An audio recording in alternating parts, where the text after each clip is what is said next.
What is going on, football fans? Back at it with another New York Giants video. And now that I've had a day to soak everything in, I kind of wanted to evaluate how Daniel Jones really did play against the Pittsburgh Steelers and give my honest and true opinion. I'm also going to go over some of the things in further detail that I failed to mention in the post-game video yesterday. Some of the positives, some of the negatives from last night's game. I'll get into that first, and then I'll get into Daniel Jones' performance and kind of try to put it in context against the team he was going against and factor in that he had no offseason and he was learning a completely new offense for the first time throughout his entire career in the Jason Garrett-led offense. But I'm going to jump into some of the pros, some of the cons. We'll start with the cons. Evan Ingram, last night, I didn't mention it up in my post-game video. Horrible. And Evan Ingram's a guy that I think is going to break out this year. I've talked about it numerous times. Certainly didn't do it last night. He dropped a number of balls. He had that unnecessary offensive pass interference call, and he was horrible in the blocking department. Let Watt go right around him a number of times. Dupree, he was not good. He was not good. It was to the point where I was saying to myself, they should probably put Levine Toillo in there and Caden Smith, so at least they could run block. The run blocking, I talked about it last night extensively, was bad. The run blocking was actually very bad for the New York Giants last night. They had 1.5 yards a carry, and most of that was due to Daniel Jones' scrambling ability, which is going to bring me to Saquon Barkley. Now, I'm not going to get on Barkley for the running yards because he was literally hit in the backfield every time he touched the ball, but he is not escaping my criticism. Saquon Barkley last night, in terms of the pass blocking, was bad, and that's a concern at this point in time. You're in your third year. It's something that he struggled with last year. It's something that I thought he'd be better at. He had the high ankle sprain. Hopefully Burton Burns gets into him. He becomes a better pass blocker because last night it was not good. He was not helping out Daniel Jones on a number of the plays. Now, he certainly blocked well in certain areas, but there was one play in particular where he let the safety go right by him. And he completely whiffed on him. He completely missed him. He went out there, I think, help Andrew Thomas, and the safety went right by him and got a free shot at Daniel Jones. So that needs to be improved. He also dropped a couple of balls, but Saquon Barkley had nowhere to run in terms of the yardage department. And if the offensive line blocks like that, he's going to continue to struggle this year. Now, you have to take into account we were going against the Pittsburgh Steelers, and they stacked the box, and they have a great defense. And they took Saquon Barkley out of the game. So it is what it is, but that was not good. His pass blocking was not good, didn't catch balls, and he's not going to escape my criticism.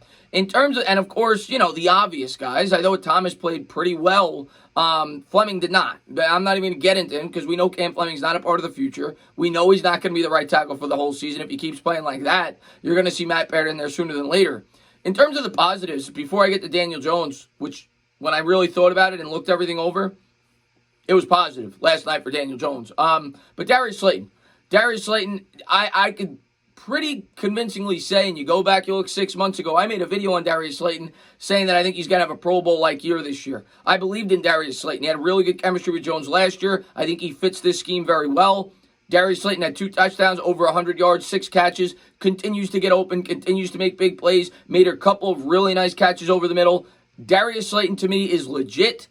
New York Giants do not have to take a wide receiver in the first round of next year's draft. Of course, Jamar Chase is an immense talent. I'm not going to be upset if they take him, but they have much bigger needs. One of them being at that second cornerback spot, Corey Ballantyne. Whoever they throw over there, I don't trust at this point in time, and maybe it'll get better. The center position, Nick Gates looked lost. It's his first start. We'll see how it plays out. Hopefully improves over the course of time. The linebacker spot in terms of coverage, and an edge rusher. We definitely could use a supreme edge rusher. So I think we have much more pressing needs than the wide receiver position, and I think Darius Slayton by year's end is going to put that debate to bed. I think he's going to have a 1,200, 1,300-yard season, and he's going to be a fringe number 1 wide receiver. I really believe that. I think he fits the scheme well. I think he's got great chemistry with his quarterback. So I wanted to point him out as well. I thought Darius Slayton played a hell of a ball game against that Pittsburgh Steelers defense. Now, when you really, I didn't look at the receivers in terms of the way that they performed against this Steelers defense last year, and I only looked at the last 14 games because that's when Fitzpatrick came there. Over the first 2 games, they didn't have Minkah Fitzpatrick. They were a completely different defense.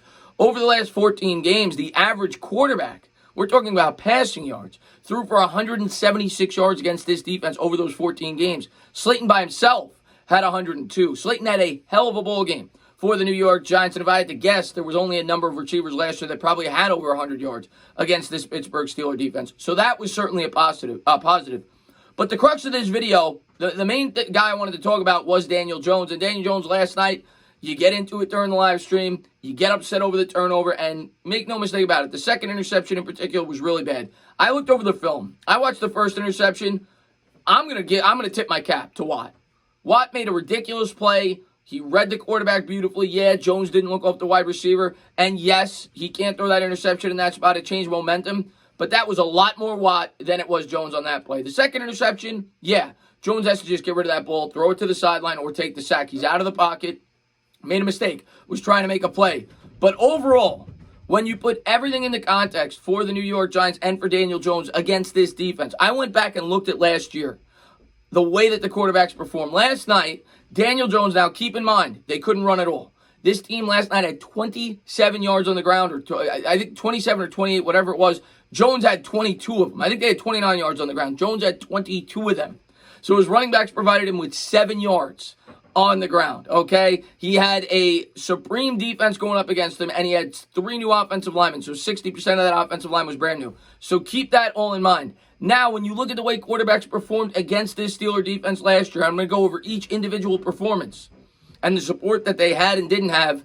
It's eye-popping, and it's actually really encouraging, in my opinion, the way that Daniel Jones played last night against this Pittsburgh Steelers defense, which to me is the biggest storyline of this year, the maturation of Daniel Jones. And in my opinion, last night, well, he did make a mistake, and it happens. We know Eli Manning made a ton of mistakes, and he was going up against a team like that with no support in the ground game. Even during that 18-play drive, I think Barkley may have had one productive run where he got 5 or 6 yards. Outside of that, it was all Jones with his legs and with his arm, completing big plays on third down.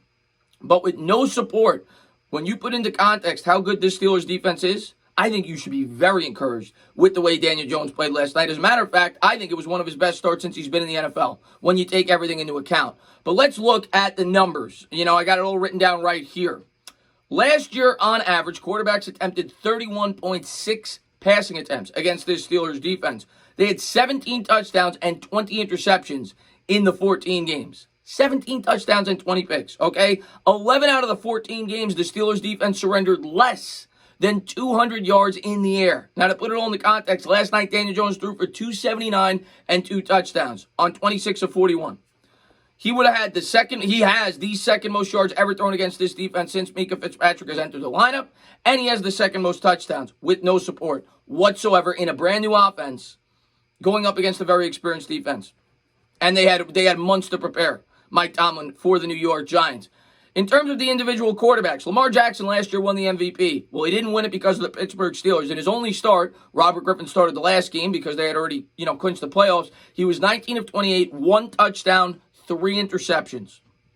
Jimmy Garoppolo, 22 of 32, 1 touchdown, 2 interceptions. Phillip Rivers, 26 of 44, 2 touchdowns, 2 interceptions. Ryan Fitzpatrick, 21 of 34, 2 touchdowns, 2 interceptions. And you go down the list. Hoyer actually had the best game against them, but he only threw for 168 yards. He did have 3 touchdowns, 1 pick. But Marlon Mack in that game almost had 100 yards on the ground, and they were able to have, I think, about 120 yards on the ground combined, so they were able to support their quarterback, and he only threw for 168 yards, so he was a game manager that, made plays, I guess, probably around the red zone. But overall, Jared Goff, 22 of 41, 0 touchdowns, 2 picks. We're talking about pretty accomplished players. Baker Mayfield, the first game, 17 of 32, nearly 50% completion. He did have 2 touchdowns and no picks. The second game, he was 18 of 32 for 196 yards, 1 touchdown, 1 pick. Failed to hit 200 yards passing in either one of the 2 contests. Kyler Murray, 20 of 30, 194 yards, 2 touchdowns, 3 interceptions. Josh Allen only threw for 139 yards against this team last year on 13 of 25 passing. So, last night, when you put into context and you average out all the numbers, how quarterbacks performed against this Steelers defense, through those 14 games, when you average out all the games, the quarterbacks threw for an average of 176 yards a contest on 31.5 attempts with 1.2 touchdowns and 1.4 interceptions. They were 18.6 completions on average in those games on 31.64 attempts.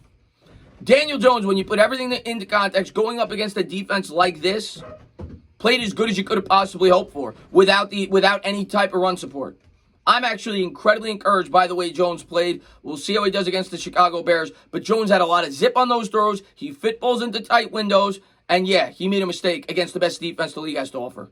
And it's going to happen when you can't run the football, which is why I said going into my preview video that the New York Giants had to commit to the run and they had to give Barkley these 20 carries. In this game, I can't blame them because they couldn't move the ball at all, which forced Jones to throw. But when you factor everything in, Jones did probably just as good of a job, if not better, than you could have expected going into this game, factoring in all the circumstances. Not to mention the guy got hit a number of times. He held on to the football against the team that forced 18 fumbles last year that led the league. So that is obviously an improvement in itself. Yes, I know technically he fumbled on the goal line earlier in the game, but any quarterback would have fumbled there. TJ Watt was there within 2 seconds, and he knocked the ball out of his hand.